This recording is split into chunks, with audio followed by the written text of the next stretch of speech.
Hello, and welcome to the Mindset Bloomcast with Mallory. I am your host, Mallory McGary. I am the founder and CEO of Beautifully Blooming. You can find me at beautifullyblooming.com or email me at mallory@beautifullyblooming.com. You are listening to the WGSN-DB Going Solo Network radio, TV, and podcast, the #1 internet talk network. Welcome to today's episode. Oh my goodness, I feel like January flew really fast. It's already the beginning of February. And going into February, I know a lot of it revolves around love and the feelings of love and enlightenment from everybody around you that we're searching for. But today I wanted to kind of go back into a little bit. I saw this on um, I've been thinking about this, and then I saw somebody else talk about it on Instagram the other day of spending February rather than looking for love outside of yourself. So whether it's from a significant other, whether it's from a spouse or a boyfriend, girlfriend, whatever that looks like, and your kids, maybe it's your parents, whatever that looks like, finding that validation and love from them around you, to jumping in and finding it within yourself, because that is the hardest thing to do. I know as a mom and as a woman, there are times I stand in front of the mirror and all I do is nitpick. I'm never like, oh, today is a great hair day, or like makeup's on point, or just like you did your workout today, you're a good mom, you accomplish these things, you are a business owner, like giving myself the kudos, the atta girls that I call them, that really boosts you up and boosts you into that next level of saying, okay, now I can level up. Now I am ready to maybe take another step forward on my journey, move that needle a little bit, because I've worked on my self love, given myself some good positive self talk, and moved forward into, okay, now the next step, right? That next level of confidence, or that next level of self love, that next level of whatever it is that you're looking for, that you're getting it from yourself. You're getting that, you're giving yourself that validation, which we have talked about in previous episodes in the past of how we feel as people and as humans at times, that you have to get permission from everybody else to do the things that you want to do. That for me, for starting a business, that it felt like I had to make sure my husband was on board and okay with it, and that, my parents were, they didn't have any sort of anything involved in it, but like that they felt like it was okay. And some of my friends just kind of like felt like I had to make sure that everybody was like, yeah, you can do it. Giving, like, kind of giving me their blessing and going forward in doing that, when really I just needed to get to, I can let them know that this is what I'm doing, but I'm not searching for that validation that it's okay, that sure, you can do that. It's fine, whatever you want to do, but giving myself that permission and saying, go for your dreams, go for whatever it is that you're looking for. Start a business, start a side hustle, whatever that looks like. Do it because it's something for you. Do it because it's something that gets you the feeling of jump starting in the morning, gives you a reason to put your feet on the floor and jump out of bed and say, today is my day. I'm taking it on. Instead of rolling out of bed sluggishly. I have been on both sides of this, rolling out of bed sluggishly and kind of meandering through, just going through the motions of daily life, of wake up, get a workout in, eat breakfast, get ready, go to work, come home, make dinner, clean up little different bits of your house, put your kids to bed, watch a show, maybe relax, some form of relaxation, and then go to bed and wake up and do it all over again. And somewhere in there, depending on what stage of life you're in, you're going to have running kids to different extracurriculars. Maybe it's your work schedule starts earlier and you're passing your kids off to a babysitter or daycare or whatever that looks like. I've got all sorts of different things happening in my life as well. There are days that I have a babysitter that comes to my house, so I've got to pass my kids off to them while I go to work and get things done. And it's all just creates different types of schedules, but it's still a very similar type of routine of staying in that. So there's going back to giving permission to yourself. It's giving permission to yourself to give yourself a change. Give yourself grace to change. It's uncomfortable. Yes, we know change is uncomfortable. It's hard for us to get out of that comfort zone. I've talked a lot about how in your mind you have your fear is like, if your brain is your fence, is your house, fear is your fence line. And how far it goes is telling you, okay, this is a safe space. Wherever it is fenced in around your house is safe. We know how to deal with it. It's predictable. It's We can function within this space. But as soon as you step outside that boundary, that fence line, and try something new or make a small change. Maybe it's a lifestyle change, maybe it's a new job, maybe whatever that small change is to you. Maybe it's just like, I'm going to wake up 10 minutes earlier.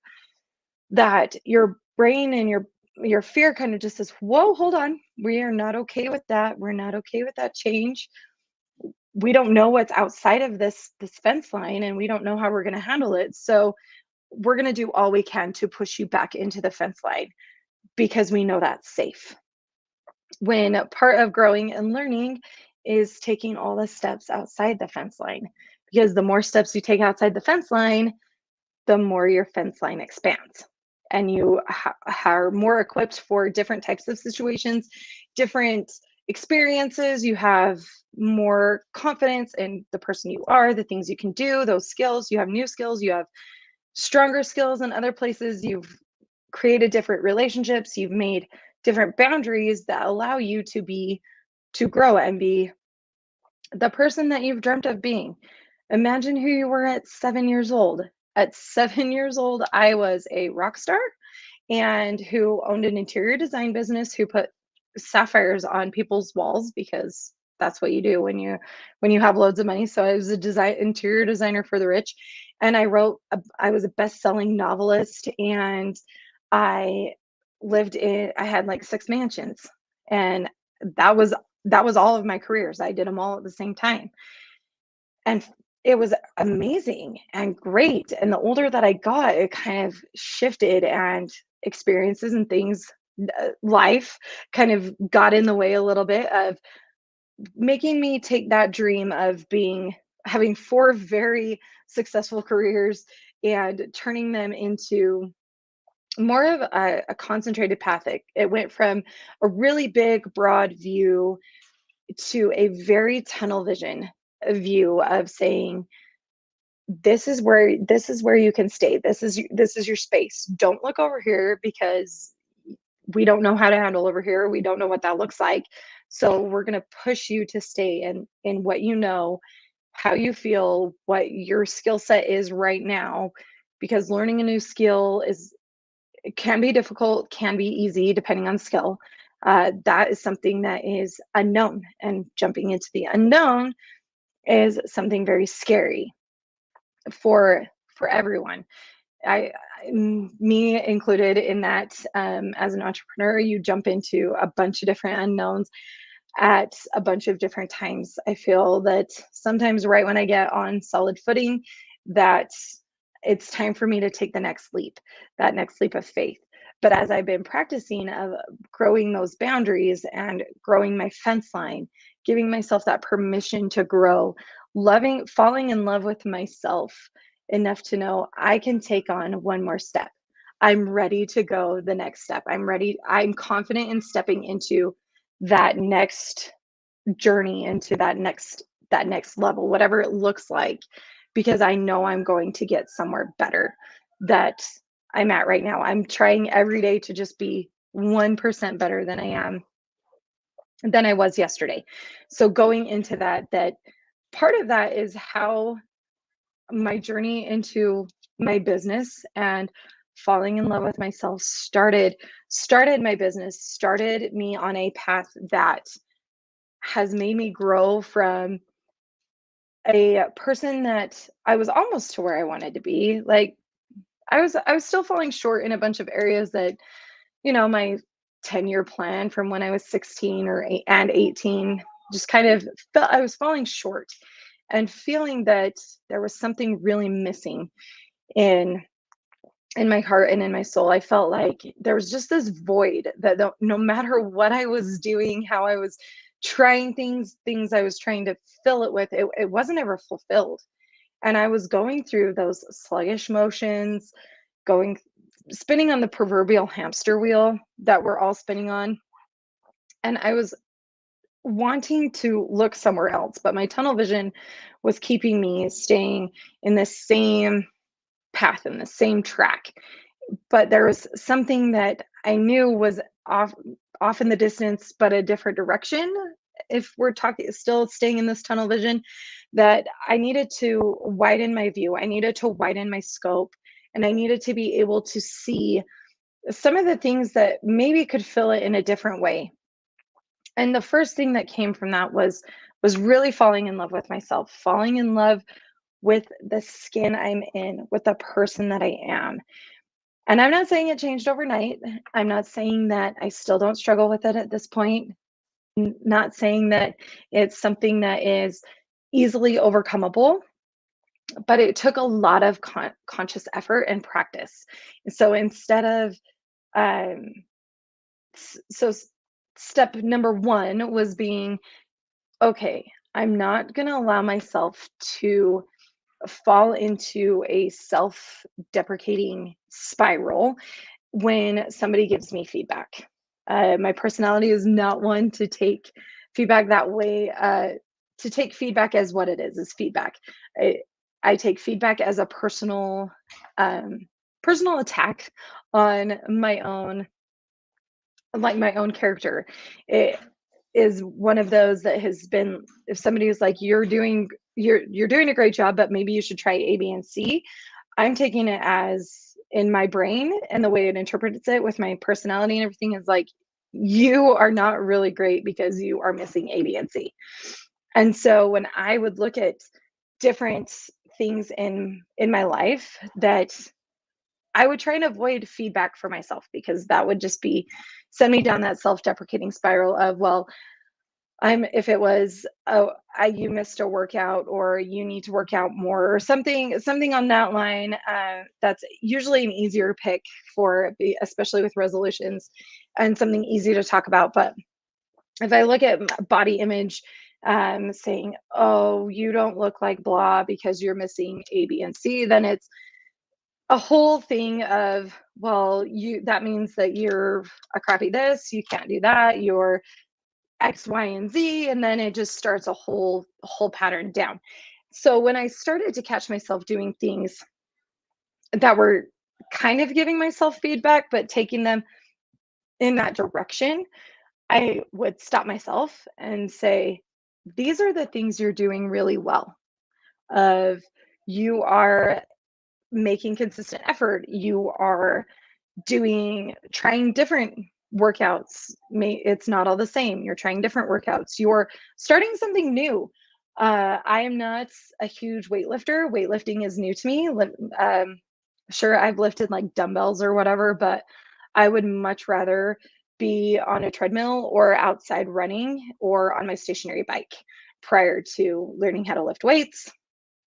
For me, I was just kind of like, I don't know how to do it. I don't want everybody to critique my form. So I just, nah, like, I'm not doing it. So when I started lifting weights and adding that into my workout routine, instead of saying, well, you're not lifting heavy enough, or you're not doing all the exercises, the amount of reps that you need to do, or you're not doing you've still got to tweak your form a little bit. I learned to give myself the grace of saying, you're trying something new. You're not going to be perfect overnight. You're not going to have everything nailed down. You're not going to go from zero weight to 20 pounds for overnight. You have to work up to that. You're working up to, you're increasing your strength, you're increasing your stamina. You're not going to go from 0 to 20 in one day. And learning to talk to myself that way has really changed the way my mindset in a bunch of different things, not only in my personal life, it helps in relationships as different things and feelings arise. Of if my husband and I are talking about something and he's giving me feedback about a situation or something like that, I stop in the middle of it and really make sure that I gut check myself, make sure I'm not taking it as you're doing a crappy job at this.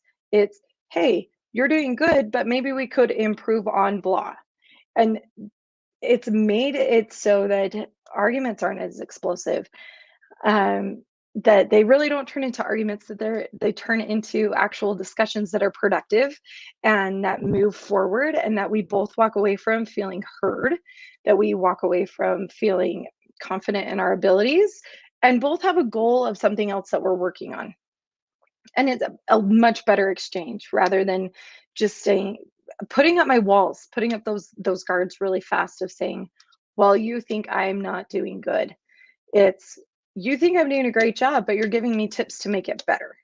And that is one way that I have fallen in love with myself, is taking that, reframing what is happening in my mind, and knowing that feedback or starting something new, giving yourself grace.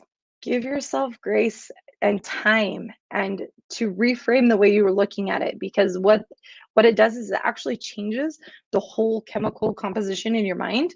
And instead of releasing more like downer hormones, it's releasing those upper hormones that make you feel like elated and excited and joyful and happy and all of the things that we want to feel all of the time.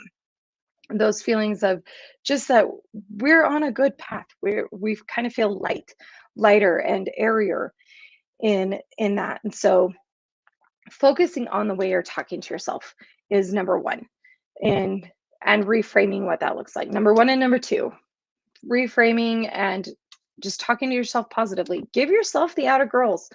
I'm a firm believer in championing yourself for the small wins. That today my kids didn't scream at bath time. So, like, major win. We didn't dump the entire tub out of the tub. We kept it in there. Win for me. And nap time went well, which is great. We're trying new foods. So some nights with my little guy, he eats really well, and other nights it is like pulling teeth just to get him to try a bite of like a chicken nugget, right? It's really hard to just get him to try a bite of it.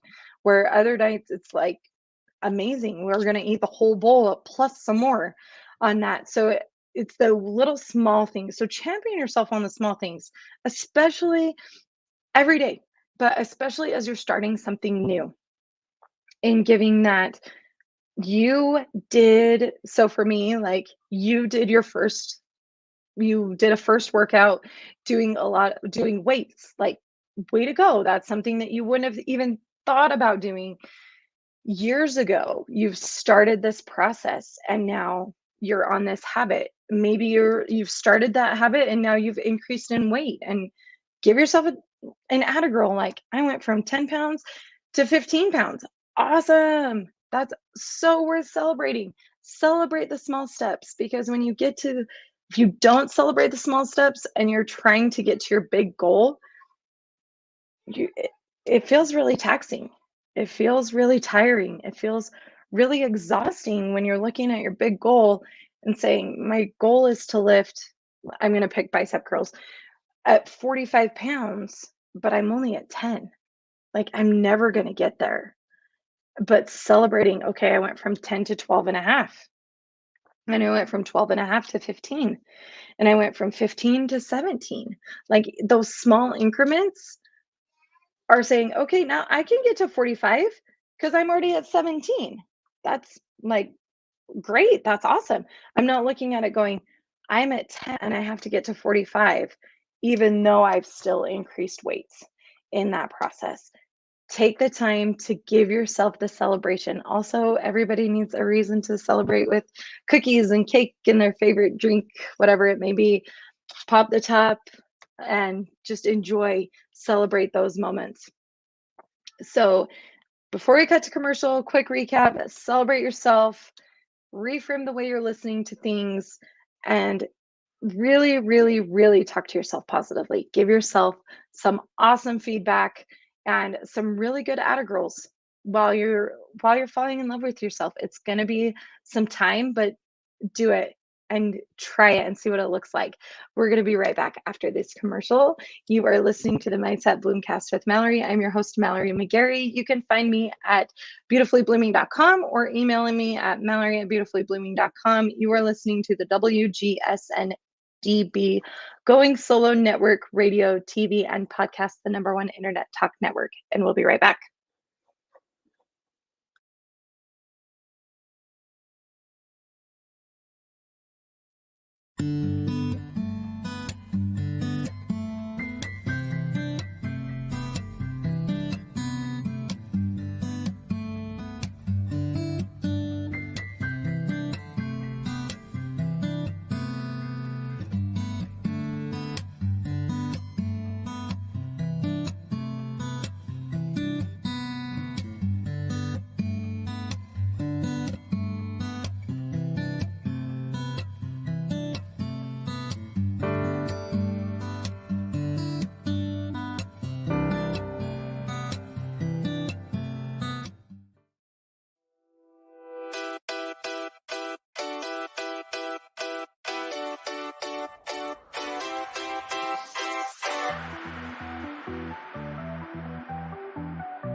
Welcome back to the Mindset Bloomcast with Mallory. I am your host, Mallory McGary. I'm the founder and CEO of Beautifully Blooming.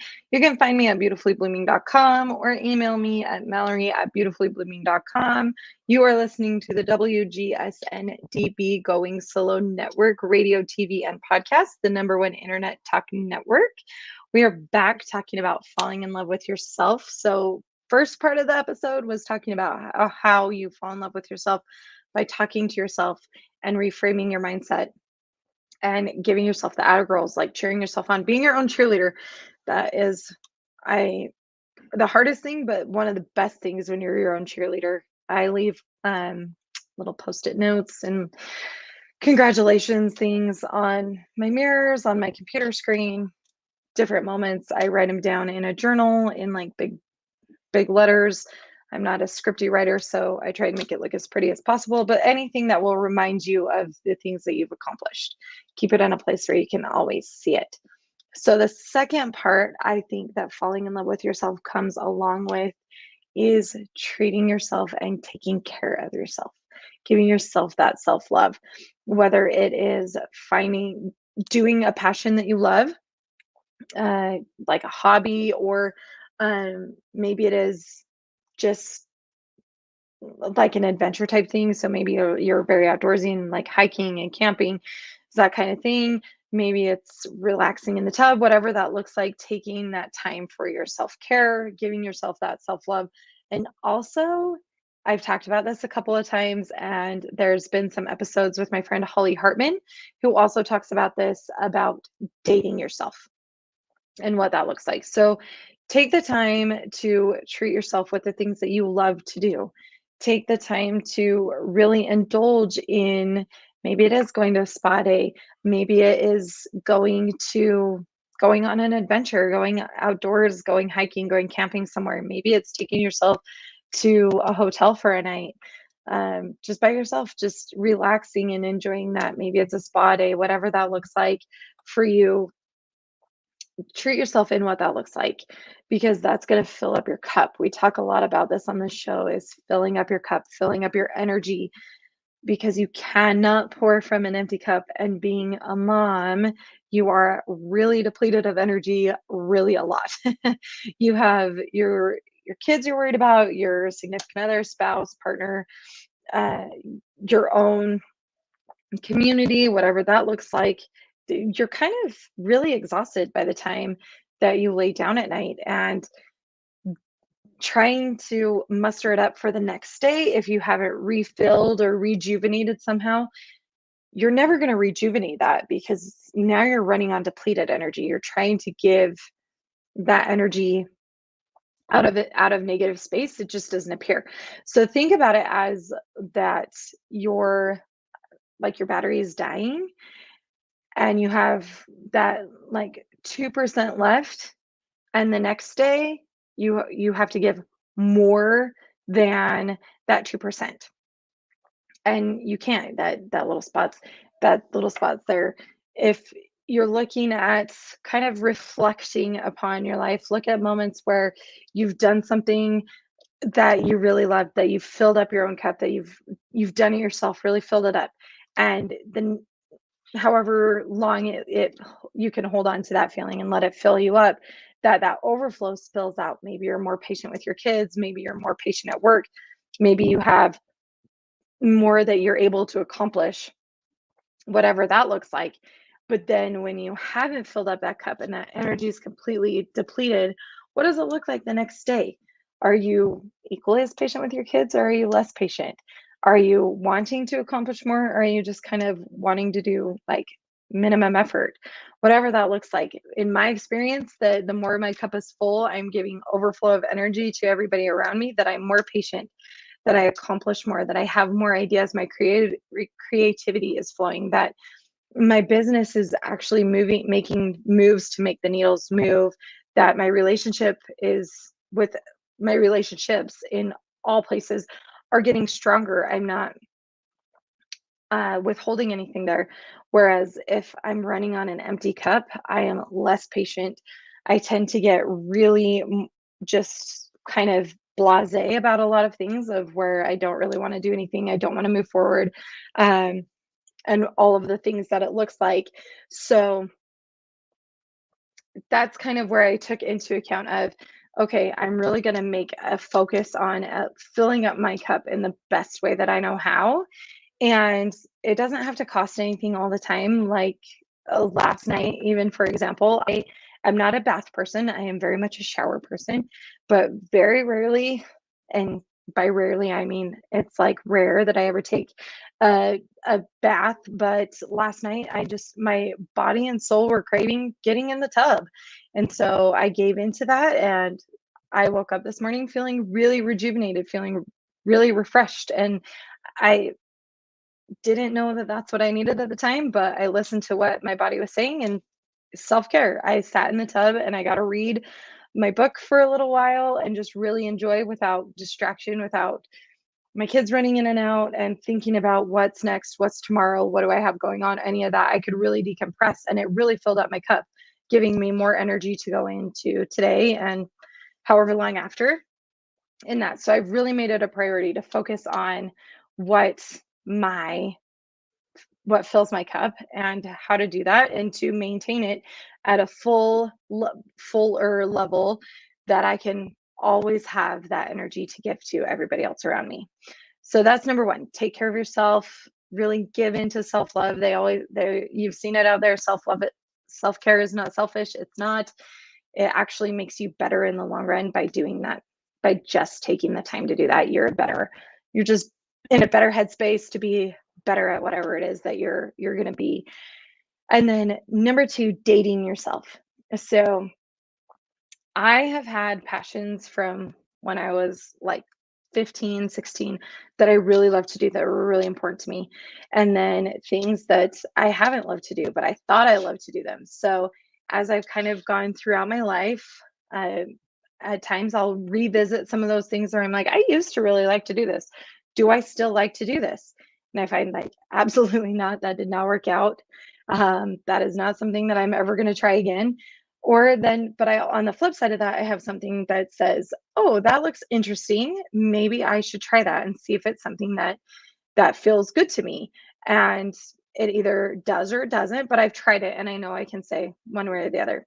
But it still filled up my cup. It still allowed me to jump one step farther into these are different ways that I can fill up my cup and become more full and more energized because I am focusing on what makes me happy. It's not what makes my kids happy. It's not what makes my husband happy. It's not what it makes my parents happy, my family happy. It is the things that make me happy, the things that bring me joy because my the things that bring me joy don't necessarily bring all those same people joy and pleasure and excitement as it does to me. And so but it fills up my cup and then I become a better mom, a better business owner, a better partner, a better daughter, all the things. I become a better version of myself because I'm giving that good energy out that I've needed to have in the long run. So those things are important. Take the time to find the passions that you write them down. There are things that I've had since I was 15 or 16 that still I absolutely love to do and I could never give them up. It'd break my heart if I had to give them up. And I have other things that I've thrown completely to the wayside and I've picked up new things. I'm always looking to try something new and try a new experience because I always want to I want to fill out what that looks like. I don't want to be tied to one thing that only brings me joy. I want to have all of these other facets that bring me joy in in everything that I do. And one of those things is actually my business that brings me a lot of joy. It makes me want to get out of bed in the morning.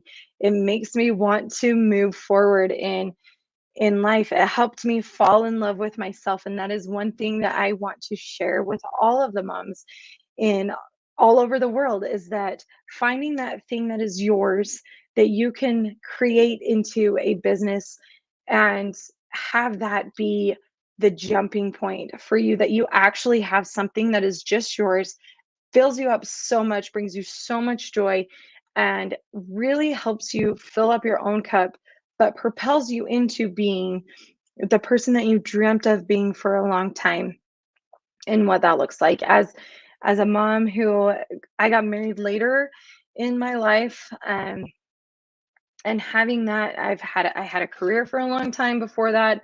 I had become this person for a long time before that that when I got married and when I had my son I felt like I would have to like chop part of me off, uh, maybe like an arm and a leg or something. I don't know, it just felt like part of I if I had to make the choice I was choosing to chop like my arm off or not. And I would lose part of who I was because I built up so much of that in my life. I spent so much time working on that that to just shut that part of me off was would have been really hard. I it did shut off for a minute when after I had him and COVID hit and then all the craziness that's happened. We're just going to leave it in the past. But all of that craziness, it took me a couple months into that saying this is not who I am. I am much more than this. I have much more of an impact I want to leave on the world. I want to leave a different legacy for not only the world, but for my family and for my kids. And I want to leave a legacy for myself, really. I want to build a legacy that builds me out, excites me, and really inspires and empowers other moms across the world to do the same thing, to find what it is that lights them up, to turn them into the the person that they dreamt of being ever since they were little, that dream and possibility is not there, that you can still look through that wide scope and see all of that. You don't have to stay in tunnel vision anymore at all. You don't have to stay there. And if you're there, you can break out of it. That whole scope of vision is for you to increase that fence line of not letting fear tell you that you can't, that people are going to see you as an imposter. They're all going to judge you, there's so many people doing whatever it is that you want to do that you're never going to stand out. Any of that. I've battled through that. I've made it through that. I'm days that I still work through it, but I've made it to the other side and I know what it looks like. And I want to help other moms find that passion, find the things that light them up and do the same thing. That is what lights me up. That brings me joy. It fills my cup. And I know that. And I'm working toward keeping that cup full all the time. And with all of everything that it looks like, that seems like there's a lot that goes into it. And it's not. If you want to chat about it, email me. You can find me on Instagram, any of that. Ask questions. Please ask questions. I'm here to answer your questions, because if you think you're bugging me, you're not. I love to geek out and nerd out about stuff like that, and create those relationships. I love co-creating products. I love co-creating businesses with everybody. That's just what lights me up.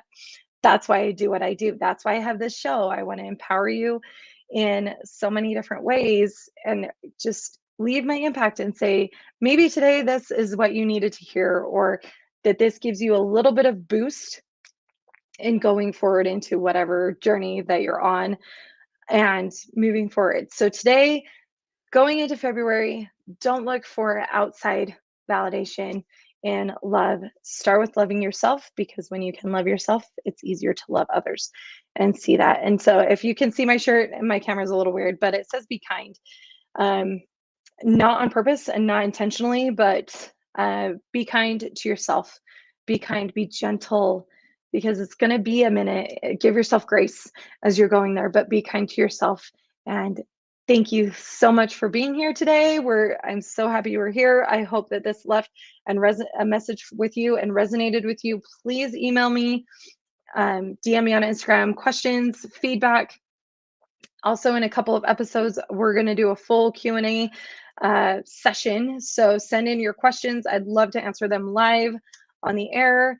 You are listening to the Mindset Bloomcast with Mallory. I am your host, Mallory McGary. You can find me at beautifullyblooming.com or email me at mallory@beautifullyblooming.com. You are listening to the WGSN-DB Going Solo Network Radio, TV, and podcast, the #1 internet talk network.